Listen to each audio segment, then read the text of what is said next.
ये पदार्थों से सुख लेने की भावना ही माया है। शरीरों से सुख लेने की वृत्ति ही माया है। नाम जप करते हुए, गाढ़ चिंतन करते हुए किसी भी विषय का सेवन करो, अगर इतना भी सुख मिल जाए तो बताना, आपको उस सुख ना होने पर भी जो सुख भासता है वो तुम्हारे चिंतन के कारण भासता है। चिंतन ना करो, फिर कोई भी सुख आ जाए, फिर देखो उसमें है ही नहीं सुख, वास्तविक अनुभव होगा कि है ही नहीं।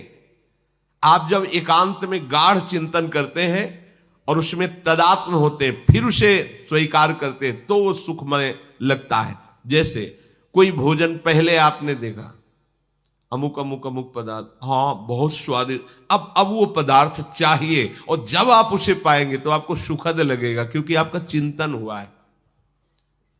अगर चिंतन विषय का ना हो और भगवत चिंतन में हो तो कोई भी विषय सुखमय नहीं है, आपको अनुभव हो जाएगा। पर विषय का प्रभाव होता है कि वो भगवत चिंतन पहले छुड़ाएगा, अपना चिंतन कराएगा, तभी आप फंसे हुए हैं।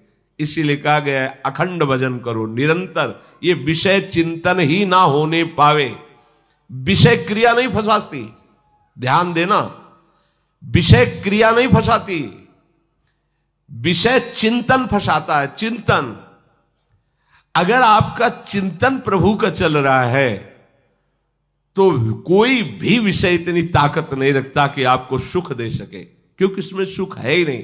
तो कैसा? बोले बांत बमन के समान घृणास्पद विषय हो जाते हैं, मलवत विष्ठा के समान त्याज्य हो जाते हैं, पर अपने को तो अमृत के समान लगते हैं, क्योंकि आप चिंतन करते हैं। इसलिए भगवत चिंतन को रोककर विषय चिंतन करते हैं, फिर विषय सेवन करते हैं, इसलिए आपको सुखद लगता है, सुख नहीं है। ये संयोग सुख की इच्छा तुम्हें पराधीन बना देगी, और बनाए हुए हैं। संयोग, किसी भी विषय के, व्यक्ति के, स्थान के संयोग से जो सुख मिलता है वो तुम्हें अपने अधीन कर रहा है, तुम जान नहीं पा रहे हो। अब इस अधीनता को, पराधीनता को कैसे छोड़ें? तो जैसे संबंध से संबंध को मिटाते हैं, ऐसे पराधीनता से पराधीनता को मिटाते हैं। श्री सद्गुरुदेव की अधीनता, शास्त्र की अधीनता, ये माया की अधीनता से मुक्त कर देता है।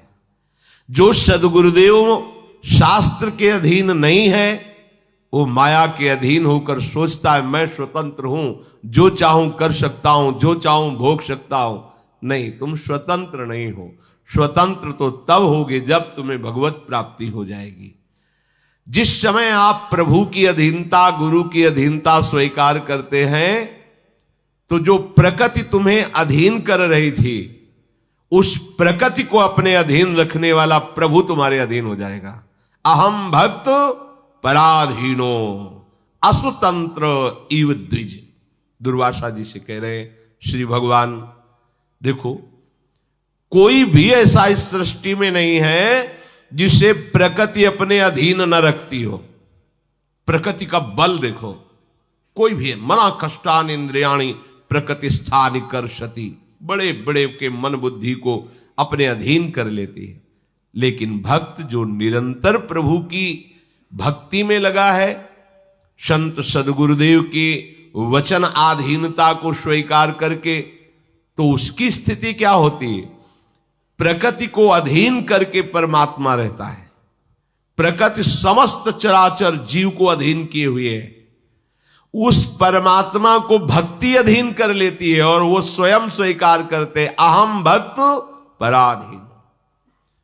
जो हरि गुरु की अधीनता और भय स्वीकार करता है वो निर्भय हो जाता है।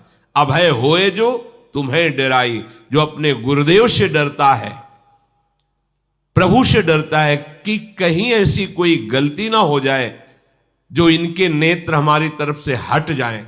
नहीं, इससे बड़ा घाटा त्रिभुवन में कोई नहीं होगा।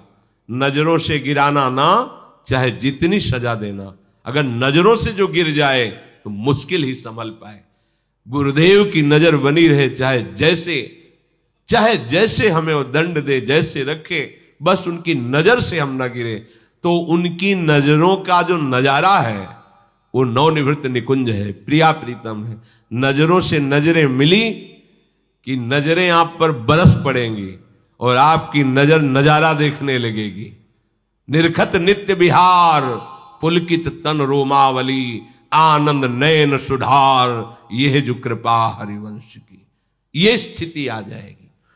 तो प्रकृति की पराधीनता ही हमारे जन्म मरण का कारण है। ये सदगुरु की पराधीनता, आराध्य देव की पराधीनता स्वीकार कर लो तो आराध्य देव आपके अधीन हो जाएंगे। फिर सोचो कितना आनंद। अब भावे मोहि जोई, सोई सोई करे प्यारे, कितनी बड़ी सिद्धि। भावे मोहि जोई, सोई सोई करे प्यारे। पर पहले आपको अधीन होना पड़ेगा कि जोई जोई प्यारो करे, सोई मोहि भावे। ऐसी अधीनता हमारा जीवन, हमारी एक एक श्वास सदगुरुदेव की आज्ञा पर कटे, फिर ये जन्म मरण चक्र नहीं बांध सकता।